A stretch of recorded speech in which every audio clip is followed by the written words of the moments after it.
All right, so today is all about the JCF and iterators. Now, this is a fairly big topic, so we are going to spend a couple of lectures talking about the Java collections framework. We'll talk a bit about iterators today, probably not sort of a whole lot more after that. You're going to have a whole class on data structures if you are a CS major.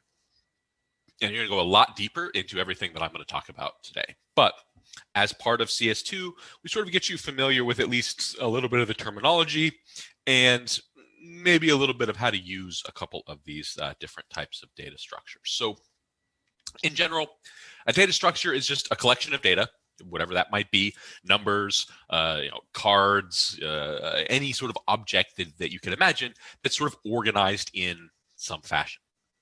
Now, it's not just a place to store the data, but it's also going to have some sort of option or some sort of, say, method calls to access and manipulate that data. Java provides us with a bunch of data structures that we can use, and these come from the Java Collections Framework. We've already been using some. In the Blackjack document, the cards are an array list. An array list is one of the collections in the Java Collections Framework. It is a data structure. So there's two types in that sort of act as these types of containers. And we will talk about sort of both of them today. I'll go a little bit more into them next time as well. But there's sort of a collection of elements that's called a collection. And there's a sort of a key value pair storage system, which is called a map. So the versions that I have here, the little sort of diagram I have here, is the collections piece. So things like tree sets and hash sets and vectors, and one that we've seen before, array list. We'll talk a little bit about array lists again today, and we're going to talk about specifically today linked lists. Both of these are lists, which means they're going to act in a very similar way. We also have things like queues and stuff. So we're going to talk sort of individually about what is a set. We'll get to sets sort of later. What's a stack, what's a list, and what's a queue. So those are our sort of main sort of versions of these sorts of things, the sort of main categories here. All of them, of course, are collections. And based on the lines here you see in the UML diagram, there's some inheritance happening here. So like an abstract collection is the abstract set and abstract list sort of come from that. And then we get to some of the concrete stuff, tree set, hash set, vector, linked list, array list, that sort of stuff. But then there are the implements relationships, our relationships that we use more for just the functions, not the full sort of inheritance stuff. So that's what our sort of dashed lines are here. So in the end, all of these are collections. So that's the idea with the collections part. The map one is a little bit less. There's sort of less maps for us to use. And we're going to talk a little bit about the hash map today. I have just a little bit. I have sort of an example code. We're not going to code the whole thing, but I'm going to show you a couple of things. And there's a couple of them. There's a tree map, hash map, and a linked hash map. And they all sort of do a different thing, or at least have sort of different aspects that they might be useful for. But most of today is going to be about collection stuff.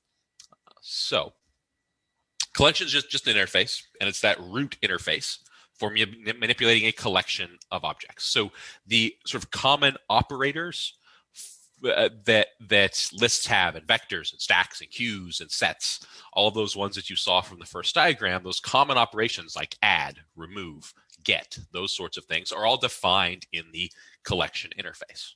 So that any collection you use, whether it's a queue or a list, will have add and remove and so on.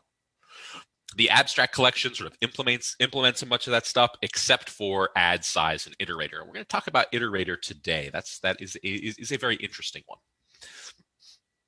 So all of the methods that are defined in collection are implemented in abstract collection, except for those three. And we're going to talk a little bit about why. Why add would not be part of the implementation in abstract collection? And as I sort of describe specifically linked lists today, when I give you sort of a description and a diagram of what they actually are, you might be able to see why. Some of the actual sort of methods in here, sort of more UML diagram-like. Here we have the iterator interface, the collection interface, and this iterable interface. You can see a few of these methods, things like equals and remove all, size, to array, adds up here, add all. Again, this is the interface, so this isn't once implementing it. This just says these functions need to exist if you are a collection. If you're iterable, then you have this iterator function. If you are an iterator, you've got has next and remove. These two we're actually going to use today. We're going to talk about why you can actually use them. So we're going to see some of this stuff sort of in action, but I just wanted to show you that you can be an iterator, and you can be iterable, and you can be a collection. And in fact, an array list is a collection. It is also an iterator, and it is iterable. So an array list, for example, would be all three of these things. So array lists have all of these capabilities. So I want to talk about iterators first, and with that, with some example code, we're going to use a sort of example code that I can sort of show what this means. So in the previous diagram, a common concept in a collection is to iterate or inspect each element one by one over the whole collection. We've been doing that with a loop. We'd say for I equals 0, I less than whatever it is, array list.size, and so on. But there's actually different ways to do it. So every collection, set, list, stack, queue, all of them, they all implement the iterable interface, which means they let you use an iterator to actually iterate through them. And the next method, similar to a scanner or something, will grab the next value in that list. What I'm about to show you is something that you never have to do, but it can lead to some shorthand. And I've sort of mentioned this before, that a lot of times in a lot of languages, there are shorthands for doing sort of maybe a little bit more complicated stuff. So I'm going to show you the complicated way. Then I'm going to show you the easy way, the sort of shorthand way. And the shorthand way is only possible because of iterable and iterator. It's only possible because of these two guys. If you have some sort of structure that does not implement iterable and iterator, then you wouldn't be able to do the shorthand. And some of you might know what the shorthand is that I'm sort of hinting at is going to actually look like. An iterator is actually a design pattern. It's just a way of walking through the data structure without having to expose the details of how the data is actually stored. And that's the key. This is some more abstraction. I don't have to know how the data is actually stored on the computer. I don't have to know how it's stored in RAM. I don't even have to have a picture of it in my mind about how a linked list versus an array list works. With an iterator, it doesn't matter because someone else coded up all the stuff for the iterator. They coded up how the iterator works. All I have to do is use it, and I know I'm guaranteed to get through every single element and be able to inspect or do something with every single element. That's the idea of this iterator. So it keeps that abstraction, so I don't need to know any deeper than just I can use next to grab the next element. So let me show you what that looks like. So I just have a little bigger. I just have a blank class here, so nothing special. Let's create an array list. An array list is a list. It's also a collection. So let's use a little polymorphism. Let's say collection. And I'm going to make a string collection. And I'm going to call this, I don't know, C for collection. And this will be, collection is a interface. So I can't say new collection, but I can say new array list. This. So just a little bit of polymorphism here with sort of interfaces. Collection is not a class. So I'm sort of getting some polymorphism here out of using interfaces. So I make a collection, just some generic collection, but it is an array list. And both of those do have to be imported. Now let's add. So I'm going to say C, that's my collection, dot add, and let's add a few city names. So let's add like New York. And we'll just copy that line here. And I'll paste a couple times, and we'll fill in a few cities here. Atlanta, we have to put in Boston, of course, and maybe like Denver or something. So we had a few cities. Now the sort of classical way that I would sort of go in and maybe print all this stuff out is, you take a for loop and you say I less than 0 or I equals 0, I less than c dot size, I plus plus, and then we print it out. System out f, and we would print out a %s and a %n, and maybe we do c dot get I and do it that way. But notice I have a problem here with get. It says the method get is undefined for type collection. Collection doesn't actually define get at all.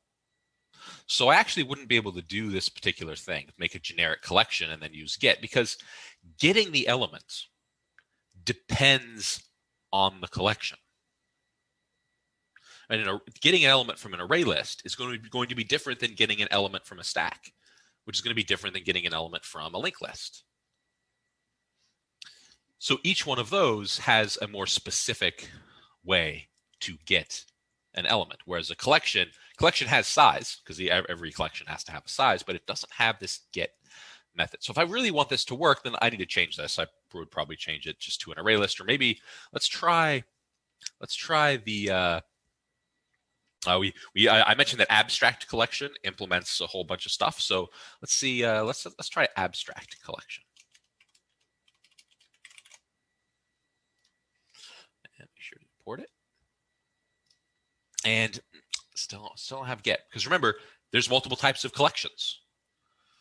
There's going to be sets, and there's going to be vectors and lists that are all abstract collections. So again, they don't have get. So trying to do some polymorphism here, it's not really working too well for me. If I want this to work, then I would need to specify that this is an array list. Now get works fine, and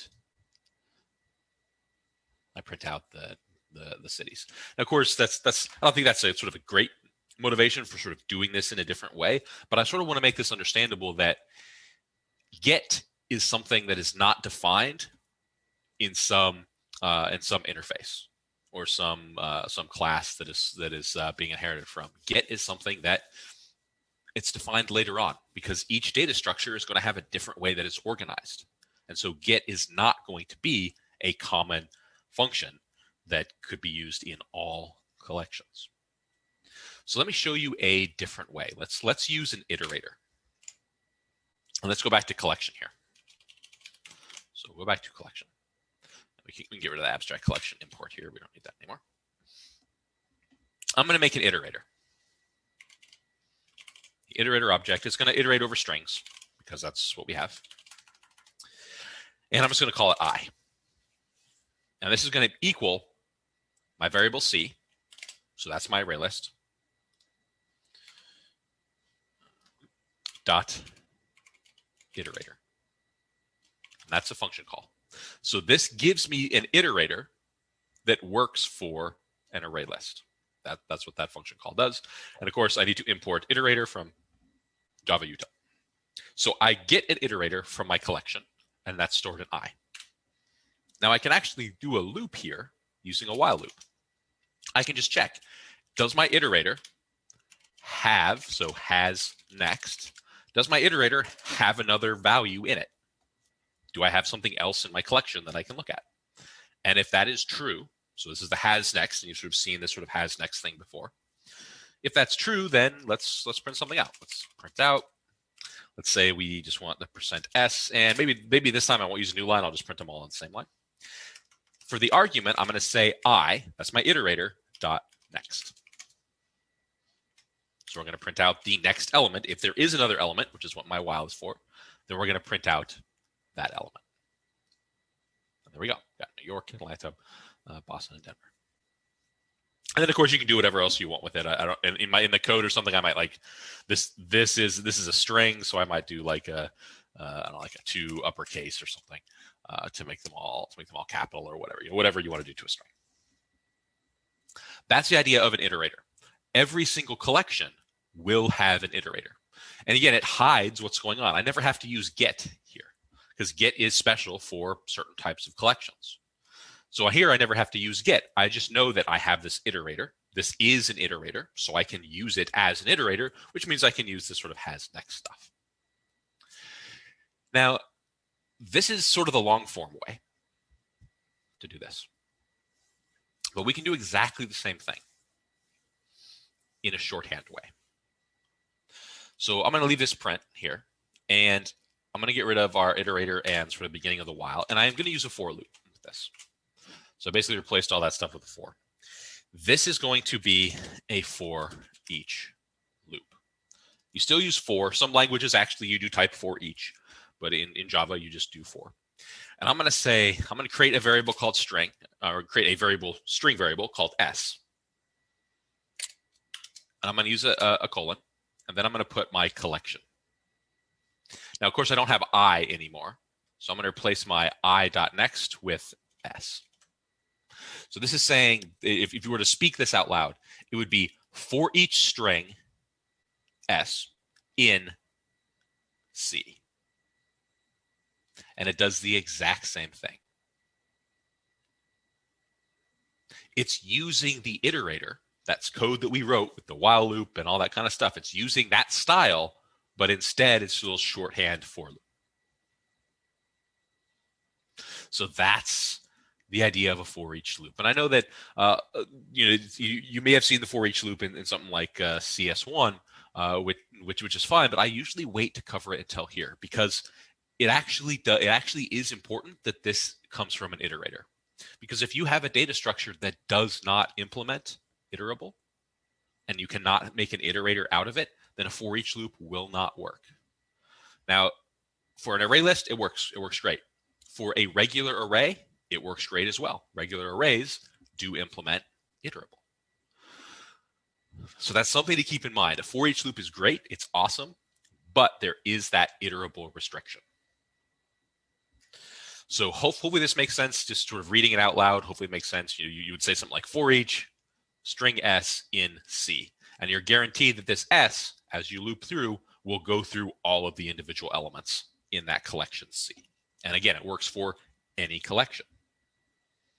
Doesn't matter what the collection is. It's still sort of hiding how it works.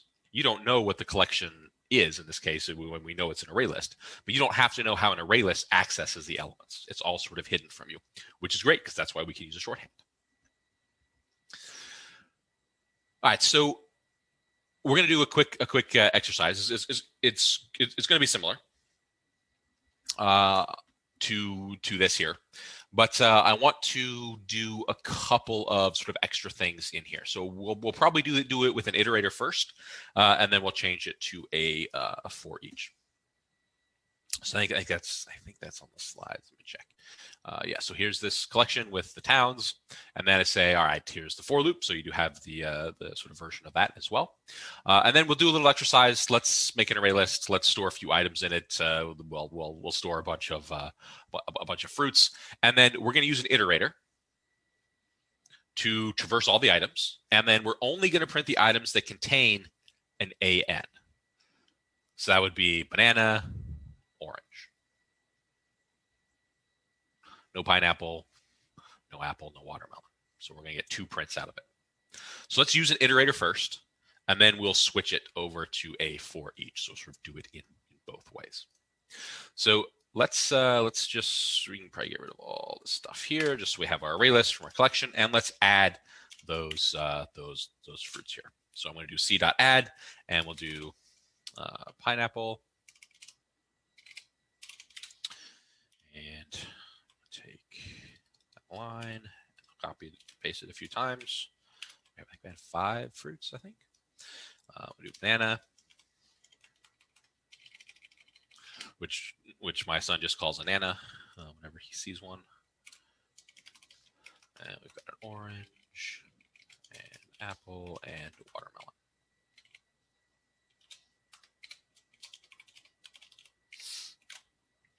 All right, so we've got our few elements in there. Let's do the iterator thing again. So I'm going to create an iterator. This is going to be a string iterator that, again, we can name it whatever we want. I'll just name it I, but you give it whatever name you want. And this will be a c.iterator. So we get our iterator, then we use the while loop, and we always want to check has next. So I'm going to say I dot has next. We're going to make sure that there's something else in this collection that we haven't looked at yet. And then I'm just going to grab the string. I'm going to grab the string. I'm going to call this string S. And this is going to be the iterator I dot next. So we're going to grab that string. And then we're going to do an if statement. We're going to check, does it have an AN? So I'm going to take my string, if S dot, let's make sure that capitalization doesn't matter. So I'm going to do an S dot to lowercase dot. So this turns my string to lowercase, and then I can do the next thing with the string, which is we're going to do contains. And we're going to put in AN. So if my lowercase version of this string contains an AN, let's print it out. Print out a %s and a new line. We'll just print out the string. Now I didn't change the string. So this string here, the s.to lowercase, will be all lowercase. But s itself still is, pineapple with a capital P or banana with a capital B and so on. I didn't actually change the string here. I sort of created a new string that was all lowercase based on the s. So when I run this, I get banana and orange. Now, of course, with a for each, it's going to be a little bit sort of easier to do. We don't have to do this piece. That's the key here. That's why this is shorthand. I can say for each string s in C, then I don't need this at all. Now, this will still work just fine. So again, that's why it's shorthand. But under the hood, it's doing this iterator stuff. So that's something that I do and should keep in mind. But feel free to use a shorthand whenever you want to. We'll see. I might sort of use it in class sums. Typically, I do stick with the sort of regular for loop that you've learned, just because that's the sort of more common one that you're used to. But this is very powerful, and most languages have something like this. Most languages have some kind of for each style statement that just gives you a shorthand to loop through something. All right, so that's sort of the first part of what I wanted to cover today. A little bit of iterator stuff and messing around with an array list. I'm going to talk a little bit more about array lists in just a second, because we're going to go to linked lists, and I want to give you a contrast between the array list and the linked list. All right, and here's some code for that. This just shows the iterator code, but it's the same thing that I just wrote, or at least close to it. All right. Let's talk about linked lists.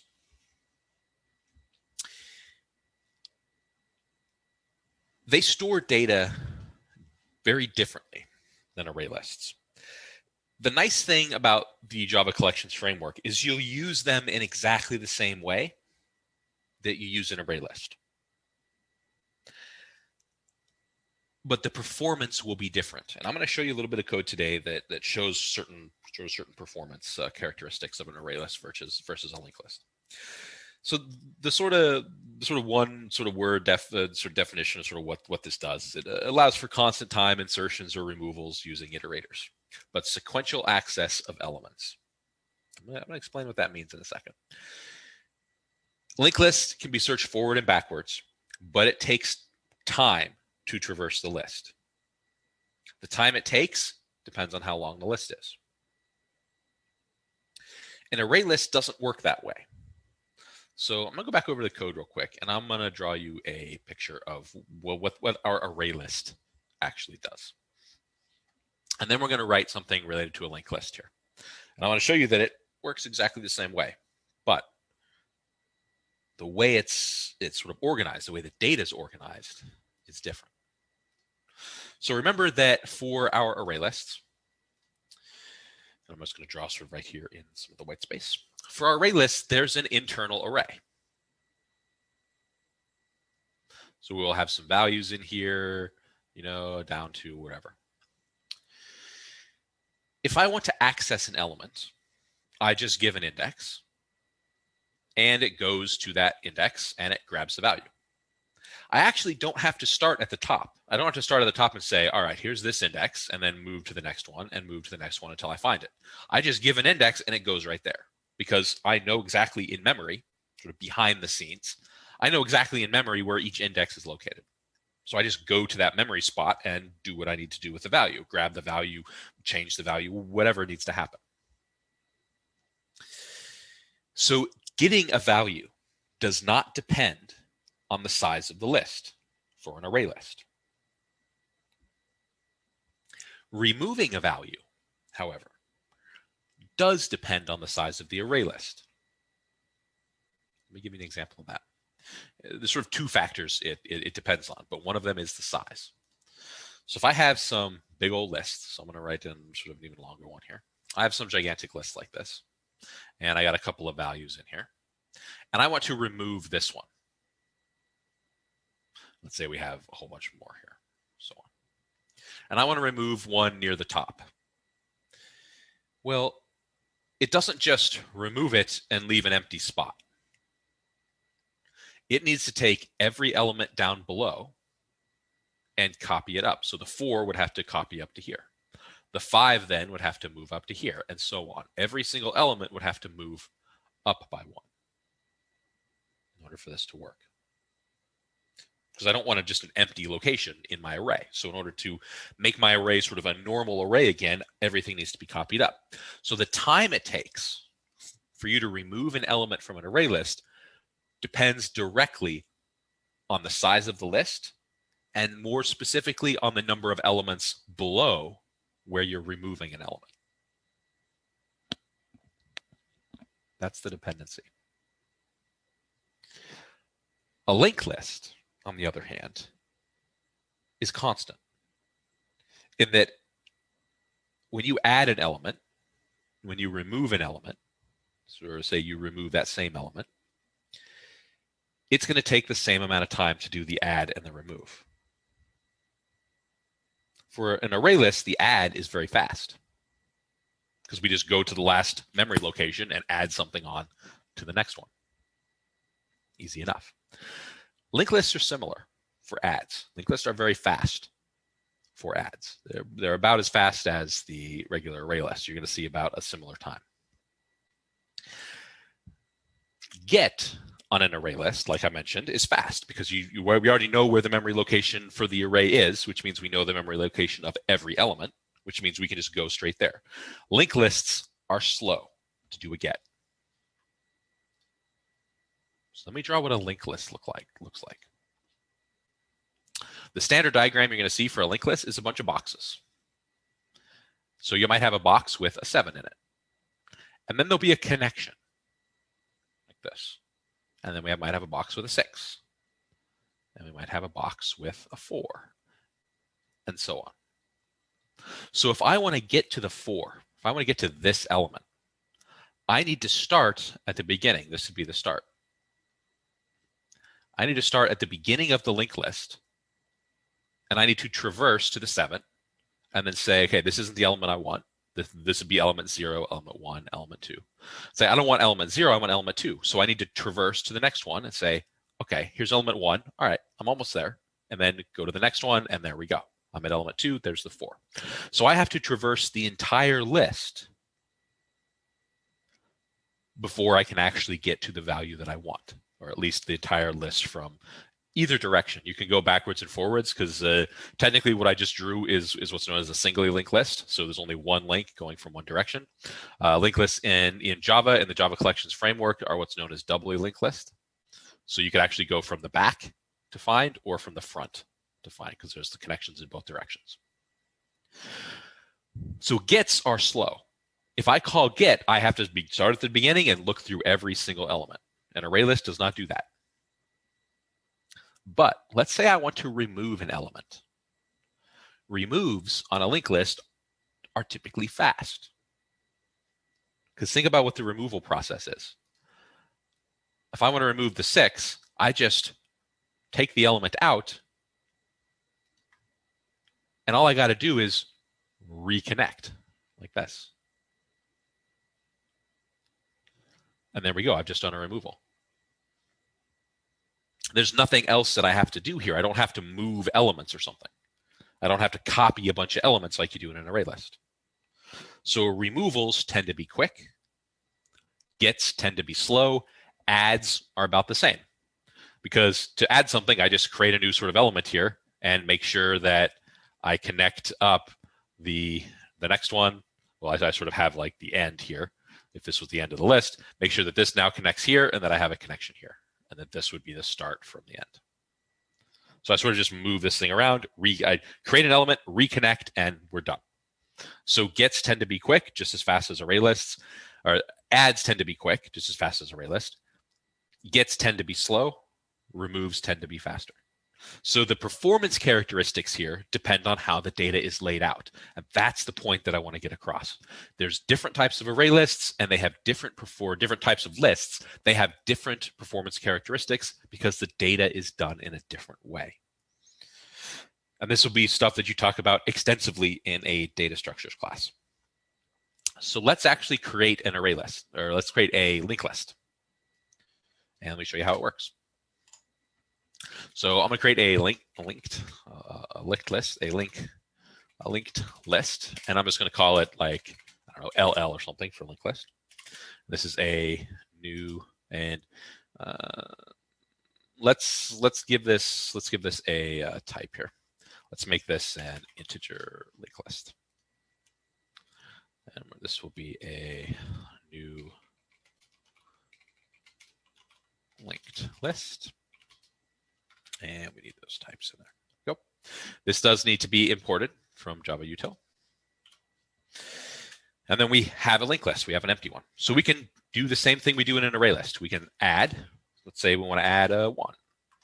And I'll copy this line a few times just to add a few elements. So I'll add a 7, a 6, or 7 and a 5 and a 2, and whatever elements you want to add. So when you see a linked list like this, think of it as those little boxes.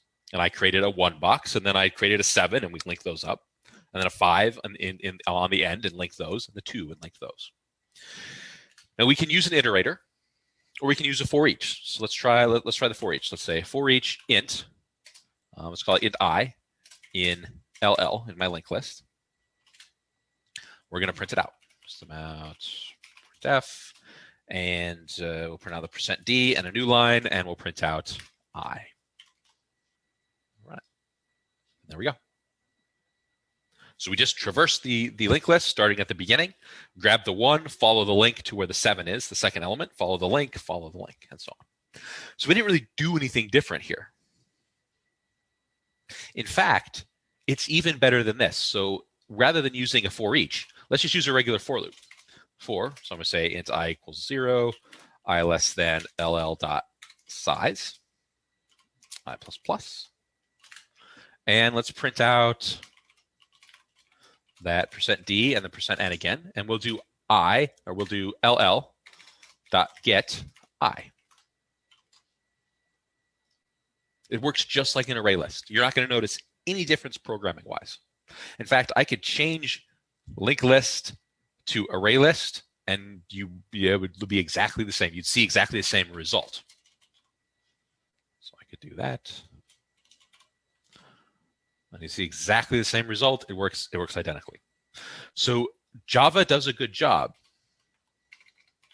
at hiding what's going on behind the scenes.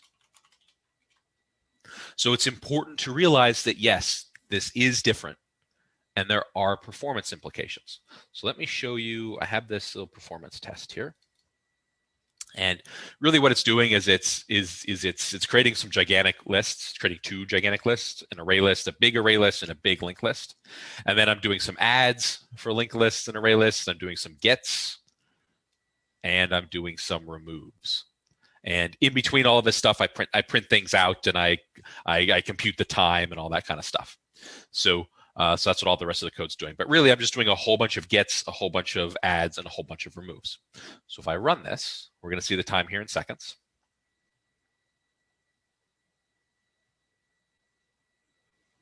Okay. So the program's done. So here with adds, they're fast, very fast, less than a tenth of a second, on the order of about 100 to 200th of a second. And they're about the same. Really, the difference in sort of 4 thousandths is not a lot. So we can sort of effectively say that, yeah, the adds are right about the same. The gets, on the other hand, linked list is slow. This is very slow. 2 seconds to do the gets. Now, again, this isn't just one get. So it's not like it's take you 2 seconds to do a single get. I'm doing like 500,000 gets. Actually, let's check for the gets. For the gets, I'm doing numg. So that's my number of gets. I'm doing 50,000 gets. So the time it takes to do 50,000 gets of that array was 2 seconds, and they're essentially random gets. For an array list, it was 2 thousandths. So orders of magnitude different here for the linked list.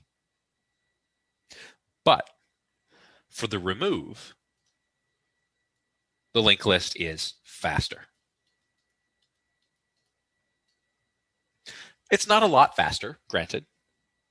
But if you were in a situation where you had a list and you needed to add a bunch of elements to it, and then throughout the course of your program, you were doing removes, maybe you weren't doing gets, maybe you were doing lots of removes, then a linked list would be a better choice because the adds are right about the same.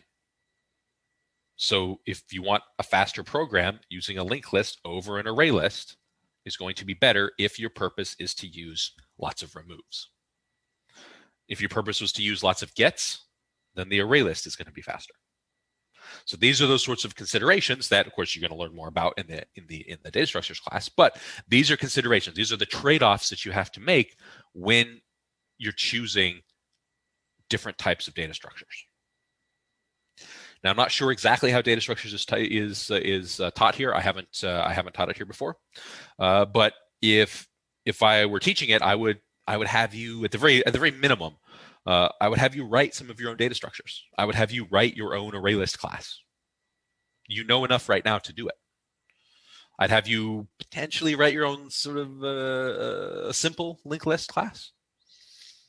Linked lists are a bit more complicated to actually write yourself, but I would have you do something like that so that you can see the sort of internal workings. So hopefully it would sort of make more sense as to why this is the performance situation. So hopefully that helps sort of distinguish these two, and then hopefully you realize that all of the types of lists, they all exist for a reason because they all have these types of distinctions. That there are certain situations where they are better or worse to use, and sort of understanding when those situations are is something that you'll have to gain some intuition for. All right, so come back over here. Here's the little linked list thing. In the code here, I did use an iterator, but it's just all we did was use a shorthand for the for each. So either way works perfectly fine. Here's that performance stuff. I didn't turn these into seconds when I put this on here, but I did for our code that you just saw. So again, linked lists tends to be I say here faster in add and remove, but it's about the same in add, but slower in get. So linked lists, again, they should be preferred if there's not a large number of gets, but you have a large number of adds and removes. Because adds are going to be the same, removes are going to be faster. So sort of keep that in the back of your head. Like I've said multiple times, you're going to have a data structures class, so this is not something that is going to go away after this or something. But hopefully it gives you a little bit of sort of intuition or a little bit of sort of an inkling of what you're going to see in a data structures class. All right, I want to talk briefly about a hash map. I have more related to maps coming up, but I want to talk about the hash map because it's really, really useful. If you've used other languages before, if you use like Python or maybe like JavaScript or something, you may have heard the term like dictionary. Oh yeah, you can just create a dictionary. That's basically what a hash map is. That's sort of the equivalent in Java of a dictionary, this hash map idea. And any sort of map does a similar type of thing. It stores a key value pair. So it uses two of these sort of generic types. The thing about a hash map, and this is sort of the hash part of it, is that it doesn't make any guarantee to the order of the map. In other words, when you loop through it using an iterator or a for each, you have no guarantee of the order you're going to get the values. What that means is that it's really fast. It's sort of like coming across the first value you find and printing that out, even if it's not in the same order that you added them. If that doesn't matter to your program, then this is a very fast way to do it. It sort of doesn't sort things, so there's no sort of sorting that goes along with stuff, and you might get stuff that's not in the same order that you added it. Now, I do have a sort of rather large code here. I think what I'm going to do is write sort of a shorter one with just a few values, and then we'll print them out, and you'll at least see sort of how this works. There are different keywords to use with maps. So let's go back to our code here and to main here. I'm just going to get rid of this. And let's make a hash map. And this takes two types. So let's do integer and string. And I'm just going to call this HM, and this will be a new hash map. And I'm not going to bother putting in the types in this one because I don't need to. And then I'll have to import from Java util. So there's my hash map. So whenever you use a map like this, I would say hm.put. We don't use add. We put in, and this takes two values. It takes the key, which is my string, or which is my integer, and the value, which is the string. So I'm basically associating an integer with a string. So let's put a 1 here, and for the string, we can just do city stuff again. Say Atlanta. Awesome. And let's put another one in there. Let's put another. Let's put a couple in. So the key again. Let's maybe say this key for this one's 5, and this is Denver. And we'll say maybe the key is 7 for Boston, and maybe the key is 11 for New York. So I'm associating a number with the string. That's typically how dictionaries work, right? But not numbers with strings, but a word with a definition. So you look up the word and then you can get the definition. In here, I could use the number to get the city. So dictionaries or maps like this, and I do like to call them dictionaries because dictionaries to me does make this sort of sense, but it is a mapping. I'm mapping an integer to a string. That's basically what I do here. So let's use an iterator to do this.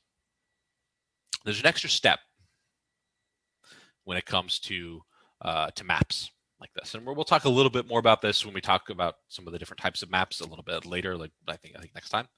But there's an extra step. You actually have to create a set. So I'm going to create a set that I just call set. And I'm going to turn my hash map into an entry set. So it's the set. I'm creating a set of the entries. And I need to make sure to import set. So I'm actually creating a set, and then I can do all the stuff with the iterator. I can create an iterator. Create an iterator. I'm just going to call it I. And this is from a set.iterator. So that's why I have to do this extra step, because I need to use the set for the iterator because I can't make an iterator out of the hash map directly. And then we can use the while loop. I can say while I.hasNext. And then there's a little bit of sort of extra stuff in here to actually do this. And this might seem a little bit sort of overkill for just sort of needing to print out sort of 4 of these values and want to use an iterator for it. But I need to get the entries. The entries are in my iterator. So technically, this is going to be a map.entry. And I don't need the stuff here. It's going to be an entry, and I'm just going to call it entry. And this is going to equal, I'm going to cast to map.entry, the iterator.next.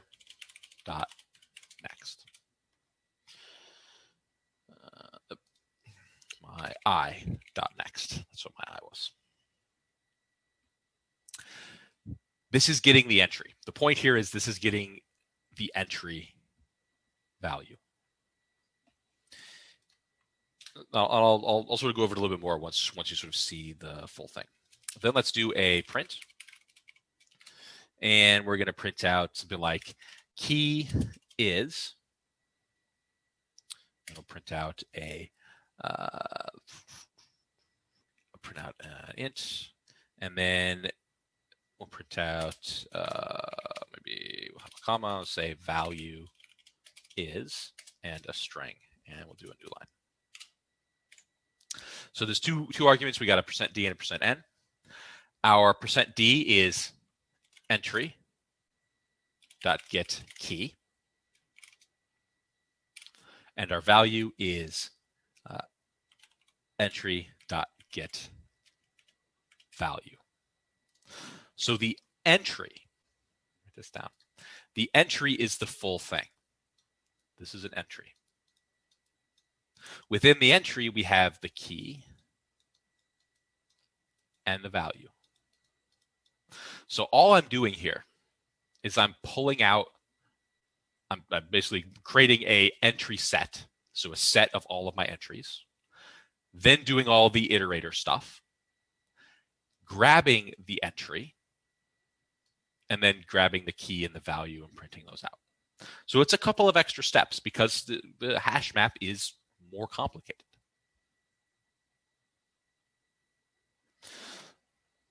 So let me run this. Make sure to save. And there we go. Key is 1, value is Atlanta. Key is 5, value is Denver. Boston, New York. Now, this does happen to print it out sort of in the same order, but that's not guaranteed. And we'll see stuff later on. We'll see stuff next time where we don't get the same order back out.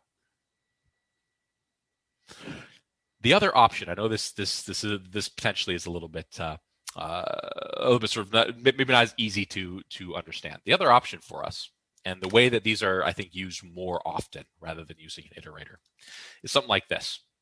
We could say string, I'm just going to call it s, equals hm.get 2. Let's see what we get for that string. We'll do a system out printf. See what we get for that string. We'll do %s, %n, and we'll print out s. See what happens. Null.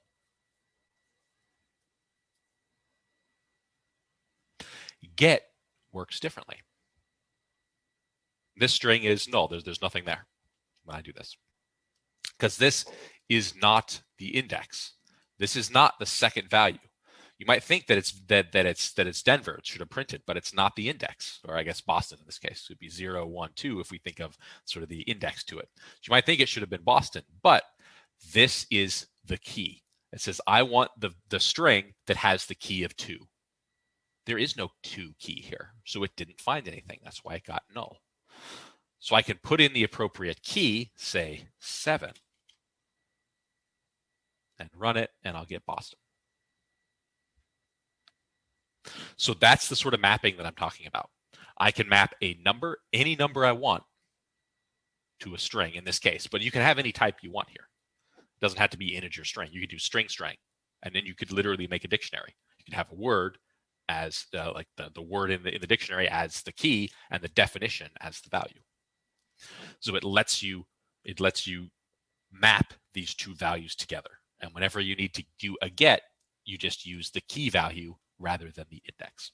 So this I think this sort of version here is more likely the way that you would use a hash map rather than an iterator. But for the iterator version, I do have that in the code on the slides. It's just a little bit more complicated is all if you want to do the iterator version over a hash map. So we will talk more about these in the near future. We'll talk about some of the different types of maps, some of the different types of things like lists, and some of the other collections as well. We'll dive a little bit deeper into it.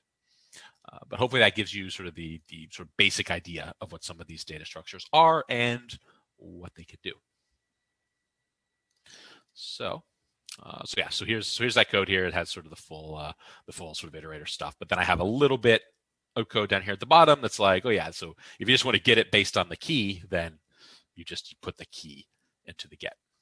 All right, so data structure, again, it's just a collection of organized data that have operations to access and modify that data. That's basically what we've been seeing. So the JCF gives us a bunch of possible data structures that we can use. Collections contain elements. So think of collections, the sort of picture in your head should be something like an array, even if it's not quite stored that way. And then a map will always contain a key value pair like a dictionary. Iterators are very common, and they're a nice way to access the data structure independent of all the stuff going on behind the scenes. And in the end, you can use for each loops. So like I've said multiple times, you're going to see lots of this stuff in the data structures class, but we will have a little bit more of it as well. I'm not sure exactly. I think it's recursion next time, but we might do some more of the data structure stuff next time anyway. So it sort of it depends on sort of what I want to do, but that's one of the things you can look for coming up. So that is it for today.